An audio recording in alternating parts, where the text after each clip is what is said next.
जेनजीलाई चाहिँ म विशेष गरी एकदमै धन्यवाद दिन्छु होइन, किनभने 62 सालदेखि नै यो संविधान यसको यो व्यवस्था यसलाई नेतृत्व गरिरहेका मान्छेहरू ठिक छैनन् भनेर चित्त नबुझाएर नेपालको पूर्वदेखि पश्चिमसम्म उत्तरदेखि दक्षिणसम्म चाहिँ दशौँ हजार जथा जमातले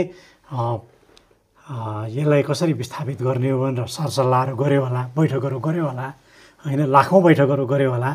तर बिरालोको घाँटीमा चाहिँ घन्टी उसैले झुन्ड्याइदियो, ट्रिगर त उसैले गरे, अनि क्याटलिस्ट त उही हो नि, उसले गरे हो होइन।